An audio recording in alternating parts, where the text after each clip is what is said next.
Yesu ashimwe bene data, ndabasuje mu izina rya Yesu. Imana y'amahoro ikomeze ibane namwe aho muherereye hose mu mpande enye z'isi. Imana ikomeze ibiteho kandi bagirire neza, ihaze kwifuza kwa buri muntu wese. Tugeze muri wa mwanya mwiza wo kuba imbere y'Imana, tugiye gutangira dusenga. Data, mu izina rya Yesu turagushimiye, turaguhimbaje, tugushimiye ubuntu n'urukundo tugirira uko bwije n'uko bukeye. Tugushimiye ko ukiturinze mwami, tukaba tugeze aya masaha duhumeka umwuka w'abazima. Icyubahiro ni icyawe. Duciye bugufi kugira ngo ushyirwe hejuru, twese utuboneze rwose, udukure mu gahe wose watugaragayeho. Mwami, ukimara kutubabarira tuguhaye karibu n'ikaze, ngo nibane natwe muri uyu mwanya wo kuririmba. Twemerere iyi ndirimbo kubera umubavu uhumura neza, kandi uyu mwanya ntube impfabusa kuri twe, ahubwo ube umugisha. Icyo twanze ni ukora ku mwanzi, duhagaritse Satani n'ingabo ze mu izina rya Yesu. Mwuka wera naza atubere umuyobozi muri byose. Icyubahiro ni icyawe n'iteka ryose, amen. Tugiye gukomeza turirimba indirimbo ya 91 mu ndirimbo zo gushimisha Imana. Gitare cy'Imana, reka nkuhungireho, kubw'imbabazi zawe, kera waramenewe, none ubu nkwihishemo, umujinya w'Imana, none ubu nkwihishemo, umujinya w'Imana. Amazina maraso byo mu rubavu rwawe, binyiza uburyo bwombi, urubanza rw'ibyaha n'imbaraga mbi zabyo, bye kuzansinduka undi, n'imbaraga mbi zabyo, bye kuzansinduka undi. Ibyo twakora byose n'umwete wacu wose, n'agahinda gasaze, n'amarira adashira, byose ntibyashobora kudukuraho ibyaha, byose ntibyashobora kudukuraho ibyaha. Ntacyo nzanye mu ntoke kibasha kunshungura, sifite icyo naguha, nizeye umusaraba, uwo wampfiriyeho, niwo njyaniringira, uwo wampfiriyeho, niwo njyaniringira. Dore namba y'ubusa, ndakwinginze unyambike, sinabasha kwikiza,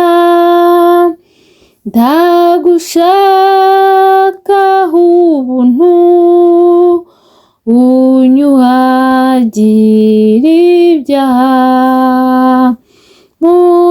Mutabazi negupfa, unyuhagire ibyaha. Mutabazi negupfa, Shimye Imana kubw'uyu mugoroba, kubw'uburinzi bwayo bukomeye. Umuririmbyi aratubwiye ngo ahe igitare cy'Imana ngo reka nguhungireho, ngo kubw'imbabazi zawe ngo kera waramenewe, none ubu nkwihishemo umujinya w'Imana. Ni ukuri dushimye Yesu Kristo watumeneye amaraso ku musaraba kugira ngo mbabarirwe, kugira ngo nawe ubabarirwe. Ni ukuri turamushimye. Twiyungiye n'Imana muri Yesu Kristo kubera ko twari babi, twari abanyabyaha, ariko Imana yohereza umwana wayo w'ikinege Yesu Kristo kugira ngo aducungure, kugira ngo atumenere amaraso ku musaraba, kugira ngo tubabarirwe, kuko iyo ataza twari dupfuye rubi. Ariko turashima Imana kubw'urukundo yadukunze. Imana itugirire neza. Ngo amaraso amazi n'amaraso ngo byo mu rubavu rwawe binkiza uburyo bwombi, urubanza rw'ibyaha n'imbaraga mbi zabyo bye kuzansinda ukundi. Amaraso ya Yesu ndetse n'amazi bya bindi byavuye ari ku musaraba, byavuye mu rubavu rwe, biradukiza uburyo bwombi, bikadukiza urubanza rw'ibyaha, bigatuma tubabarirwa ibyaha, kandi bikadukuraho n'imbaraga mbi zabyo. Imana itugirire neza kugira ngo tudatsindwa ukundi. Ni ukuri Yesu yarakoze, turamushimye. Ni ukuri ahabwe icyubahiro kubwo kuducungura. Ngo ibyo twakora byose n'umwete wacu wose ngo ni agahinda gasaze, ni amarira adashira, byose ntibyashobora kudukuraho ibyaha.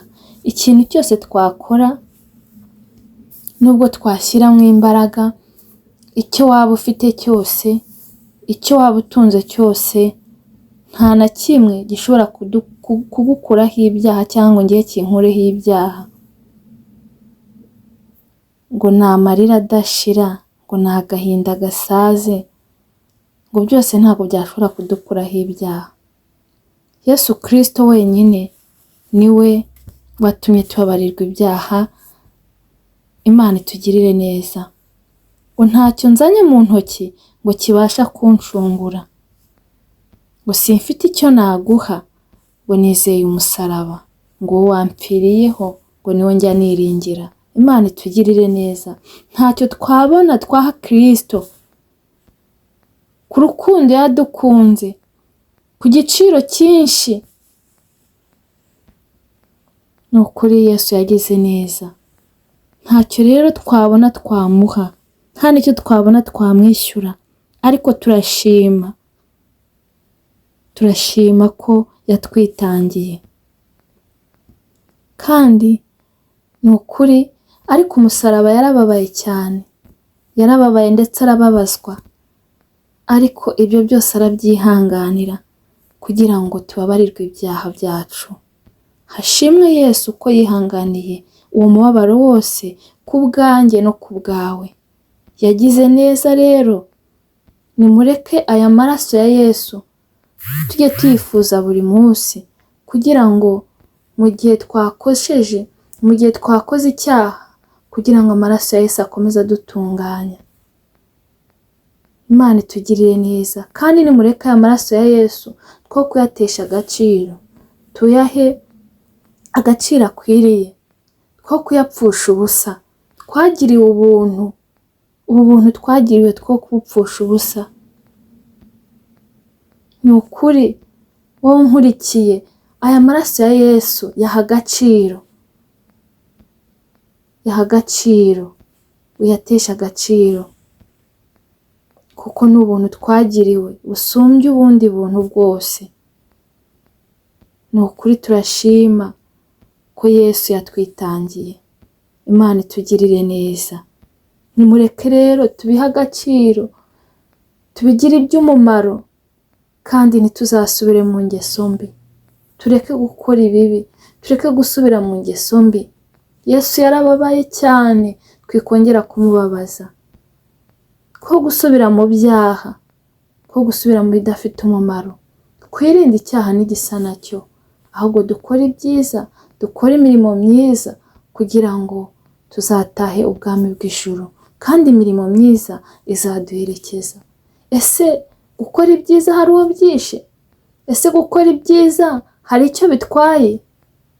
Kubera iki wumva wakora ibibi? Ni ukuri nimureke buri muntu wese uyu mugoroba yitekerezeho, aha agaciro amaraso ya Yesu yatumeneye, ubundi bitume dufata umwanzuro, dufata ingamba, ntidusubire mu bibi, ntitujye mu byaha, ahubwo dukore ibyiza, kuko turi mu rugendo, turi kujya mu ijuru. Ni ukuri ndabinginga kugira ngo mwirinde umwijima, mureke Yesu akomeze atumurikire. Imana itugirire neza. Ngo dore nambaye ubusa, ngo ndakwinginze unyambike, ngo sinabasha kwikiza, ngo ndagushakaho ubuntu, ngo unyuhagire ibyaha, ngo mutabazi ne gupfa. Imana itugirire neza.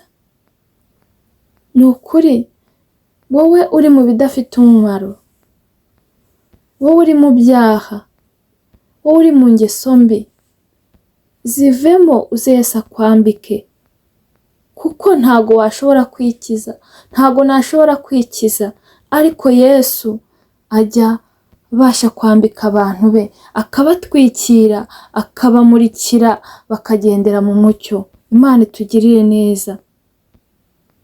Ngwino Yesu akuhagira ibyaha, ngwino Yesu agutwikirize imbaraga ze n'ubuntu agira n'imbabazi ze.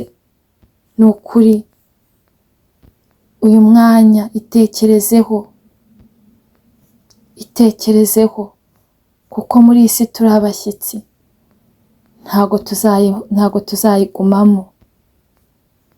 Kandi umwana w'umuntu ubwo azaza gutwara itorero, ngo azaza atunguranye, ngo azaza nk'umujura, ngo kandi umujura ngo yabaga yamenyaga igihe igisambo kiri buze gutobora inzu, ngo yakagitegereje ngo akagifata, ngo ariko kuko abatazi igihe kiri buzire, ngo niyo mpamvu kiza kikiba. Natwe rero ngo duhore twiteguye, kuko umwana w'umuntu azaza nk'umujura. Ni ukuri wowe nkurikiye, wowe nkurikiranye, uyu mugoroba itekerezeho, uvuge, urebe ngo ese ndi kugendera mu nzira nziza, ese ndi gukiranuka. Nusanga hari aho watanye, nusanga hari ibyaha uri gukora, nusanga hari ingeso mbi urimo, ubundi uze Yesu akuhagira ibyaha kugira ngo wo gupfa, kuko igihembo cy'ibyaha ni urupfu. Imana itugirire neza. Ni ukuri fata umwanzuro. Yesu ahora ku ntebe y'imbabazi, ngo ababarire buri muntu wese. Iyo wemeye guca bugufi ugasaba imbabazi, Yesu arakubabarira. Aya masaha rero itekerezeho, nubona hari ibyo uri gukora bitari byiza, nubona hari ibyo uri gukora biri kugutandukanya n'Imana, ubundi uce bugufi aho uherereye hose, ubundi usabe imbabazi. Yesu arakubabarira. Ntabwo gusaba imbabazi ari ubuswa, ntabwo gusaba imbabazi ari ububwa, ahubwo ni ubutwari.